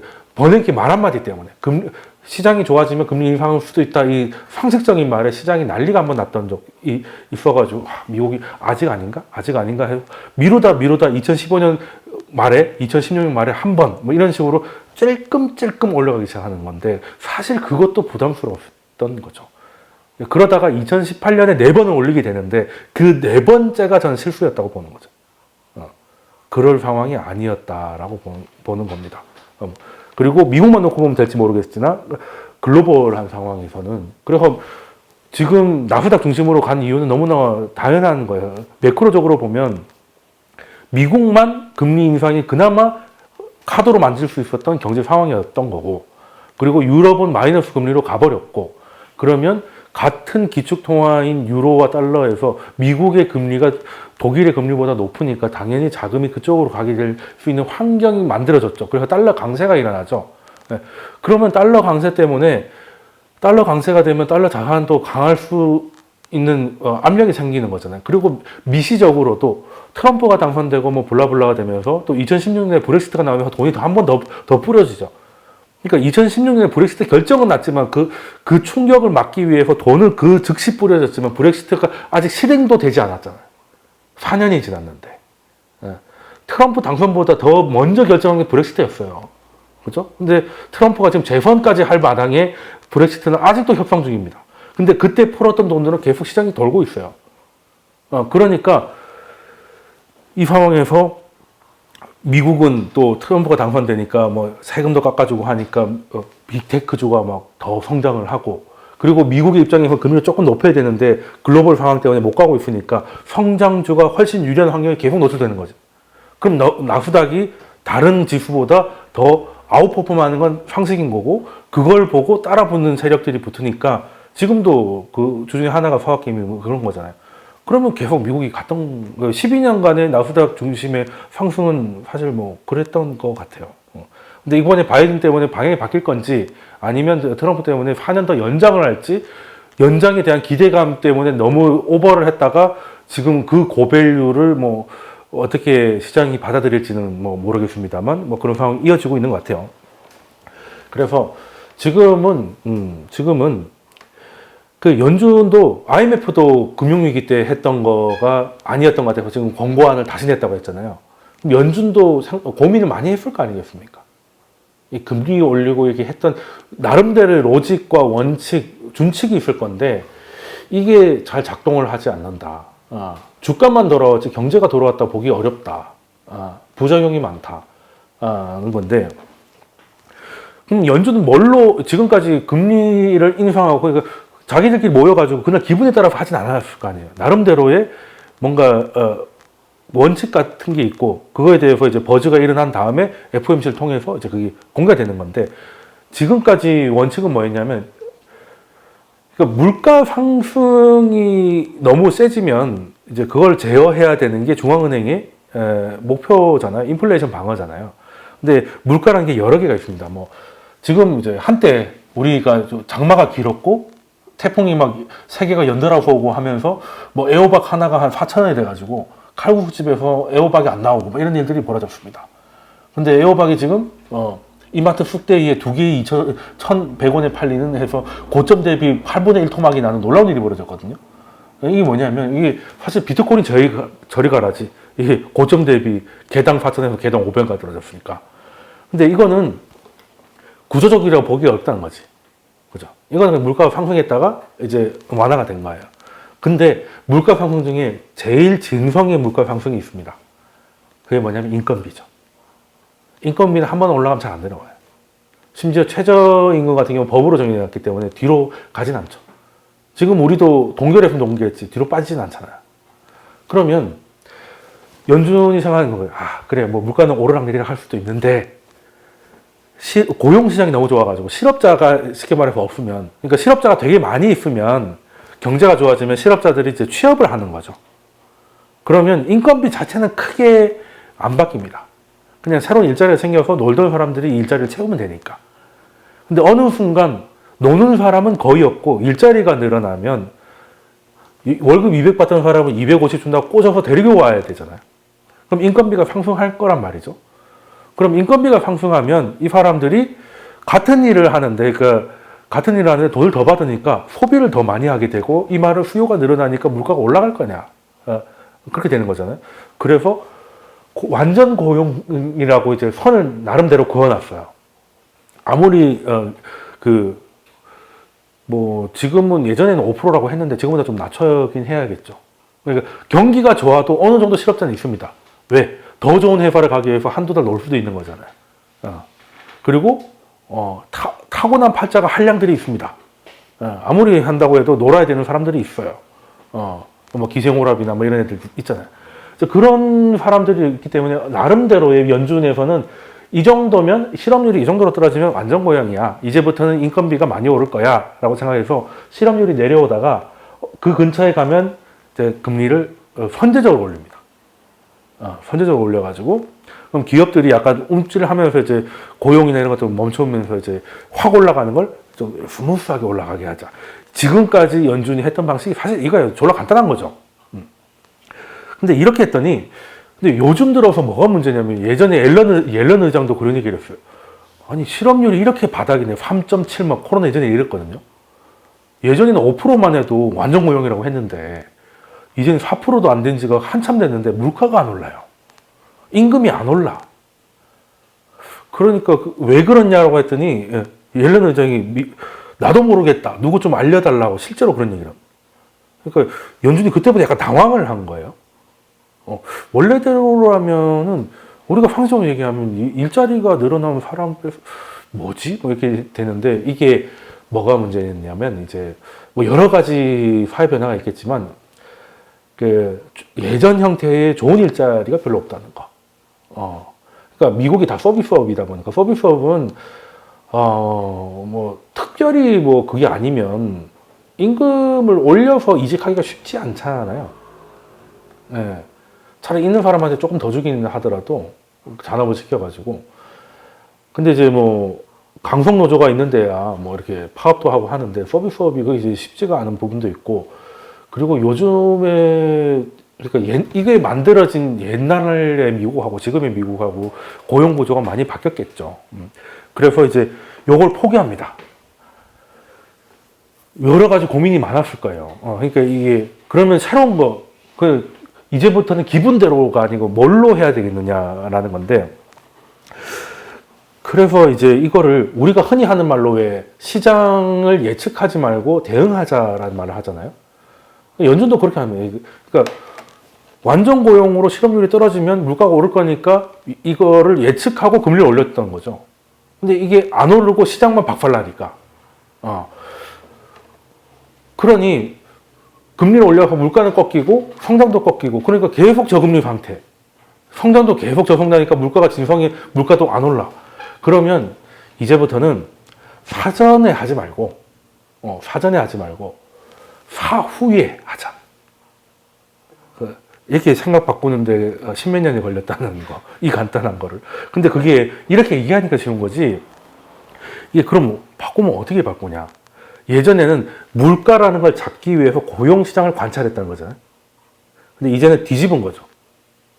물가가 올라와야 고용시장이 돌아올 것 같다는 거예요. 역으로 뒤집어 버린 거죠. 그래서 원래는 물가 안정, 고용 안정이었는데 이제는 고용 안정, 물가 안정으로 바꾼 거예요. 그러면 물가가 프라이머리에서 이제 세컨더리로 나왔잖아요.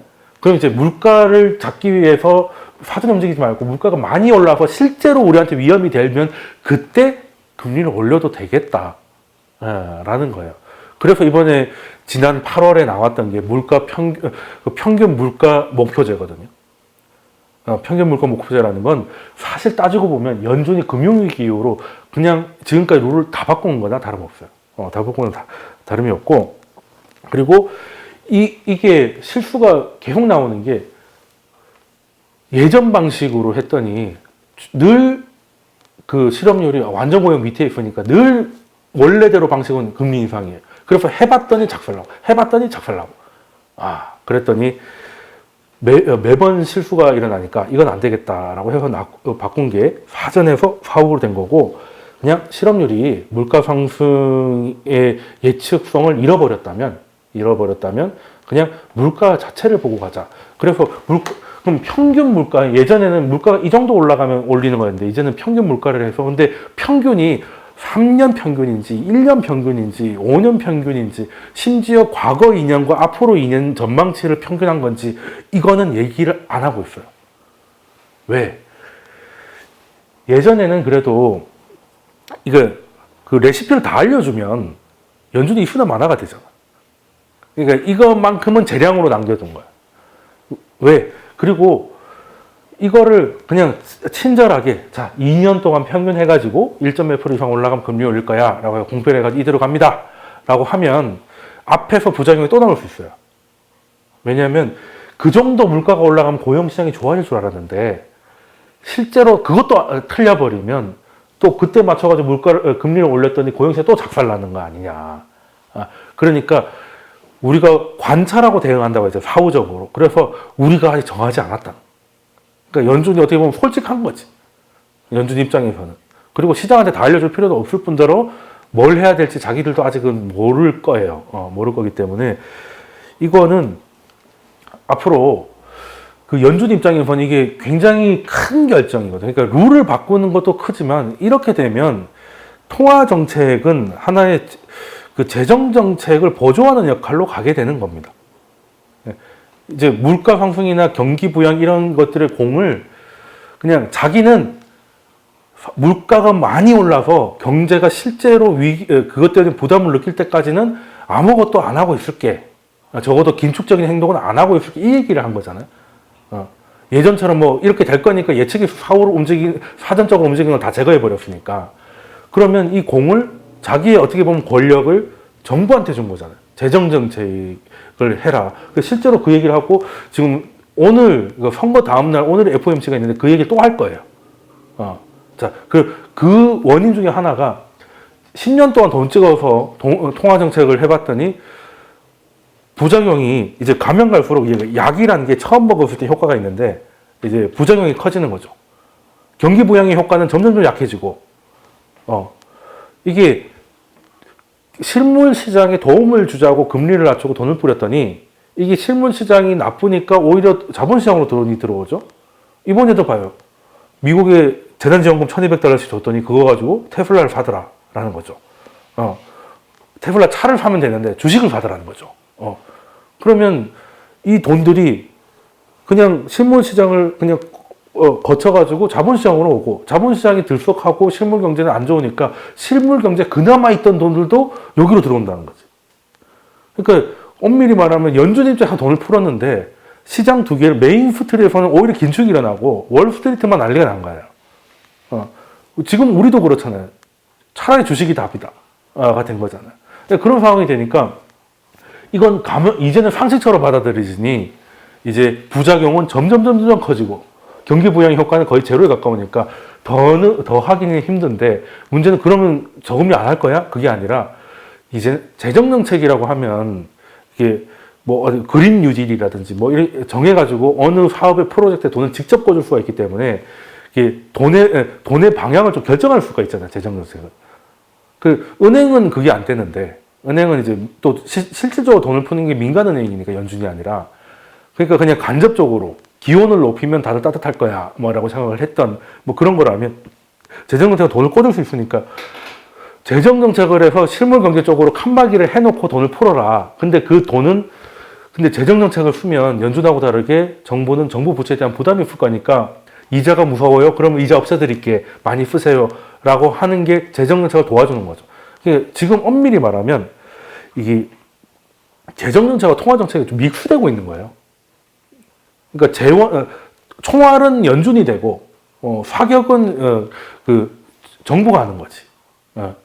예전에는 그게 사격을 하면 이제 탄이 비싸니까 그게 문제가 됐던 거고 그리고 탄을 뿌렸으면 근데 총이 없으니까 조준이 안 되는 거죠. 그런 문제가 있었는데 이제는 그런 식으로 가게 돼서 정확히 얘기하면 이제는 재정정책의 시대라고 하는데 엄밀히 말하면 재정정책, 통화정책 믹스 시대, 통화정책 원리 시대에는 이제 약발이 좀 닿은 것 같다는 거고.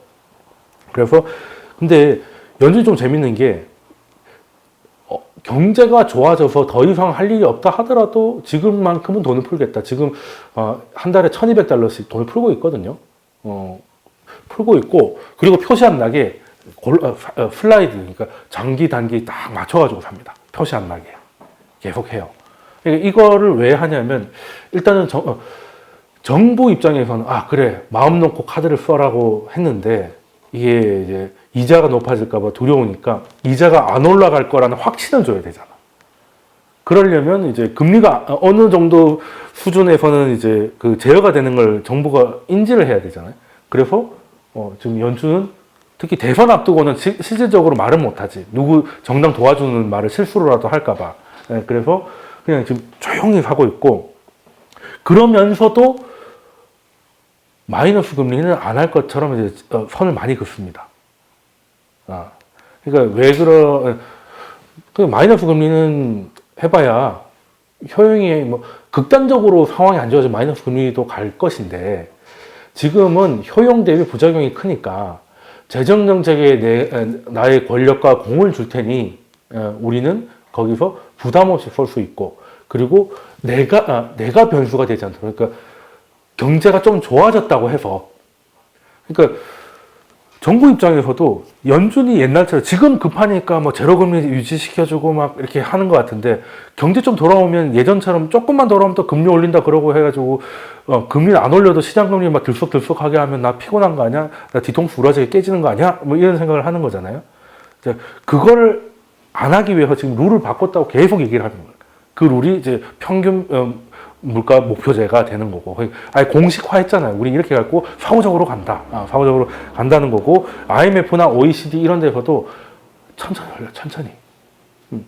우리가 빚을 관리하는 거는 오히려 더 빚을 내기 위함이다. 가 되는 것이고, 그래서 이제는 좀 혼합 시대가 갈 건데, 물론 연준이 요즘에는 조용했던 거는 이제 대선을 앞두고 블랙아웃 시기도 있기도 했는데 아예 놀지도 않았습니다.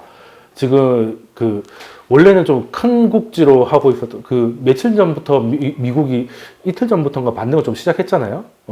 그게 연준 때문인데 돈 빌려주는 그 한도를 좀 더 풀어주고 좀 더 적은 기업과 가게들도 이제 돈을 빌릴 수 있고 최소 금액을 좀 줄여주고 해가지고 이제 연준이 놀고 있는 건 아니구나. 근데 지금 상황상 말을 안 할 뿐이지 그냥 음소거해 놓고 할 일 하고 있다. 라고 보면 되고 열심히 얘기하는 거죠. 줌 회의하고 있는데 근데 음소거 켜져 있는 거지 뭐 그런 느낌인 거고. 그래서 그리고 또 그래 좋다. 그럼 연준이 이 정도까지 금리 부담을 줄여주겠다고 하니 정부 입장에서는 한번 빡세게 재정 정책을 해보자. 근데 문제는 아무리 무이자라고 해도 원금이 너무 커지면 그거 언젠가는 치워야 될 일, 싼똥을 좀 치워야 되지 않나? 라는 건데 연준이 그 솔루션도 준비가 돼 있는 거죠. 1930년대가 재정 정책을 빡세게 썼고 그 이후로 이번이 처음이라고 했는데 그럼 그때 거는 다 세금 걷어서 갚았나요? 아니죠. 자, 금리라는 게 크게 두 개, 명목금리가 있고 실질금리가 있잖아요. 자, 명목금리가 우리가 흔히 말하는 지금 미국 국채금리. 지금 좀 빠졌지만 뭐 0.8% 정도 되는 거. 근데 성장이 나오고, 아니 물가가 조금 올라가지고 기대 인플레이션이 예를 들어 1.8이다. 라고 하면 실질금리는 마이너스 1인 거지. 자, 근데 마이너스 금리는 돈을 빌려준 사람한테는 헬이고 빌리는 사람한테는 땡큐잖아요. 그렇게 되는 거니까 이 정도 간격을 계속 유지시키는 거예요. 그러니까 정부가 할 일은 이자 걱정 없이 단단히 마음 먹고 재정을 쏟아가지고 어느 정도의 기대 인플레이션을 계속 유지하는 거예요. 계속 유지하고 연준은 그 간격만 맞춰요. 기대 인플레이션가 너무 올라가면 살짝 올리는 거. 이게 좀 내려오면 살짝 좀 내리는 거. 이런 식으로 해서 이만큼은 자연스럽게 탕감되도록. 이 금융 억압인데 제가 지난번 강의에서 여러 번 설명드린 건데 이런 식으로 가게 되면 성장이 나오잖아요. 그리고 이게 해결될 거라는 게 보이잖아요. 그러면 또 빚을 내도 되는 지속 가능한 부채 환경이 만들어진다는 거고 그래서 결과적으로 저물가에서 그냥 물가 그리고 저금리에서 그냥 금리로 돌아가면 연준도 지금은 사실 금리가 정책 금리는 심지어 제로고 시장금리 0.8 와리가리 하고 있잖아요. 여기서 할 수 있는 게 별로 없다는 거예요. 예전에는 금리만 살짝 움직여도 효과가 직방이었거든요. 근데 요즘은 뭐 양적 완화를 미친 듯이 하고 뭐 극단적으로 해야 겨우 약발이 먹히니까 연준도 힘든 거지.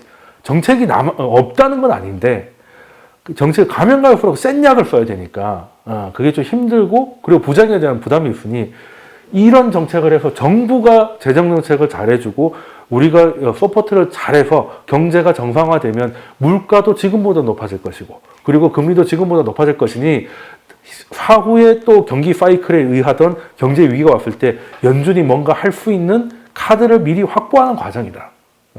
근데 이걸 하기 위해서 그러니까 어떻게 보면은 일부 전진을 위해서 일부 호텔을 하는 뭐 그런 느낌인 건데 지금 연준은 자신의 여력을 되찾기 위해서 자신의 권력을 조금 내려놓는 스스로를 굉장히 제한하는 쪽으로 가는 거예요. 그래서 정부한테 그 공을 넘기고 그 사인을 혹시라도 못 알아들을까 봐 기회 될 때마다 재정의 중요성을 강조하는 거예요. 그렇게 되면 해결할 수 있고 현재는 그 방법밖에 없게 되는 거고요. 그래서 이제는 재정 정책을 좀 잘하고 분배 문제도 어떻게든 정치권에서 잘 해결을 해서 통화 정책만으로 버텨왔던 10년 동안 있었던 그 부의 쏠림 현상이라든가 뭐 이런 것들이 좀 해결은 아니더라도 좀 이제는 좀 완화되는 쪽으로 좀 가게 되고, 그게 완화가 돼야 꼭 뭐 연준이 뭐 공산주의자, 뭐 이상주의자가 아니라 꼭 뭐 평등해야 된다 이런 걸 떠나서 나중에 사이클적인 위기가 왔거나 했을 때도 연준이 뭔가 할 수 있는 룸을 확보를 하려면 지금 문제를 좀 해결을 해야 된다는 거고, 그래서 지금 재정 정책에 관련돼서는 이제 IMF나 OECD 같은 데서 얘기를 하는 거고, 통화 정책은 이제 연준 같은 데서 그 재정 정책 중요성을 얘기하면서 IMF도 얘기했던 게 아까 뭐겠습니까? 너무 빨리 승리했다고 선언하지 마라. 지금 뭐 오늘 대선은 뭐 바이든도 선언하고 막 트럼프도 선언한 개판인데, 그거는 뭐 정치니까 그렇다 치고, 정치니까 그렇다 치고, 정부나 중앙은행이 야 이제 우리 코로나 벗어났어, 뭐 금리 올 거 이런 거 너무 쉽게 선언하지 말라. 예전보다, 예전에는 뭐 하루 밤새도 좀 한 2시간만 더 자면 개원했는데 그건 20살 때 이야기고, 지금은 밤새면 다음날 죽을 수도 있다는 걸 알고, 그러니까 엄청나게 뭐 홍삼 이런 걸 드리킹을 해서 겨우 움직여라 라는 거를, 만약에 이 상황에서 계속되면 진짜 구조적 장기 침체, 전 세계 일본화 이런 거 피하기가 어렵다는 겁니다. 그래서 일단은 뭐 대선 결과야 뭐 다음 주 강의 정도 설마 다음 주 수요일까지 결론이 나진 않겠지. 예. 그때 되면 이제 미국 대통령은 누구니까라는 말을 할 수 있기를 좀 바라고요. 근데 이제 거기서 중요한 거는 어떤 행정부가 됐는데 이제 재정 정책이 현재 미국 경제나 세계 경제가 빠져들고 있는 디플레이션 늪에서 건져낼 만한 내용과 규모가 되는가가 이제 핵심이 될 것이고, 그게 다소 부족하거나 했을 때 또 우리를 또 기원해 줄 수 있는 거는 이제 백신과 치료제의 스케줄이 될 수 있을 것 같다라는 거고, 그리고 정부의 역할이 이제 앞으로는, 지금은 이제 다 그냥 중앙은행, 사실 시장에서 제일 중요한 중앙은행인 건 맞고 앞으로도 그렇게 약해지는 않을 것 같은데, 한동안 잊혀졌던 그냥 보조 역할밖에 하는 것 같이 안 보였던 정부 역할이 거대해져서 이제는 우리가 다 이겨냈다 해가지고 모든 걱정이 사라지고 일일이야 갈 때가, 사실 그때가 연준이 이만하면 충분해, 이제부터는 금리를 다시 올려야 되지라는 생각을 하게 되면 그때가 진짜 긴장을 해야 될 수도 있는데, 혹시 뭐 이 이후에 또 재미있는 일이 많이 벌어질 것 같은데 그런 것들은 토요일 날이나 뭐 이럴 때 또 영상으로 찍어서 올려드리고, 오늘 강의는 여기까지 하도록 하겠습니다. 감사합니다.